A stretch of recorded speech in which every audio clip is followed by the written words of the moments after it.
Under the Speaker's announcement policy of January 6, 2015, the Chair recognizes the gentleman from California, Mr. Honda, for 30 minutes. Thank you, Mr. Speaker. And I ask unanimous consent that all members may have 5 legislative days in which to revise and extend the remarks and include extraneous material on the subject of my special order. Without objection. Thank you, Mr. Speaker.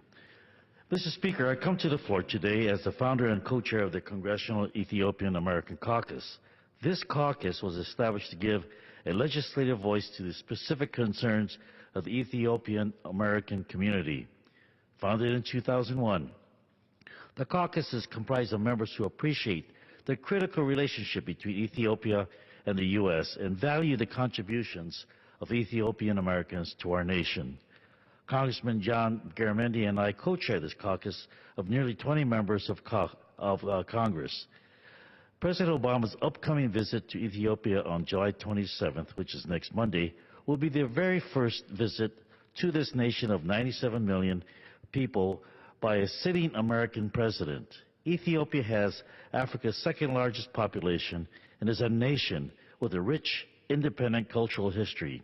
And by the way, Ethiopia is the only African country in that continent that has not been ever colonized. It is a country of growing economic, humanitarian, and strategic importance to the United States. With a base of young entrepreneurs, a large labor force, and a wealth of natural resources, Ethiopia has quickly become an important center of industry, agriculture, and technology. We must explore avenues for U.S. investment and partnerships with Ethiopia to further this growing economic partnership. Here at home, Ethiopians in the U.S. provide us with a large pool of talent, education experience. If we are to draw lessons from U.S. relations with China, Vietnam, and India, we can see that engagement is an important tool in bringing about sustainable change. The U.S. and Ethiopian governments must work closely to engage private business and Ethiopians in the diaspora. If we have learned anything about Ethiopia and Ethiopians, it is to never discount their capacity for genius and resolve in the interest of their country and fellow countrymen. I visited Ethiopia in 2005, and I left the country a changed man. So U.S. businesses and entrepreneurs also have a strong role to play in Ethiopia. Organizations like the U.S. Africa Diaspora Business Council focus on tapping into the large entrepreneurial Ethiopian and African diaspora populations in the U.S. They help provide information, build capacity, and development infrastructure to assist American companies to build business footprint in Ethiopia and develop trade between U.S. and Africa.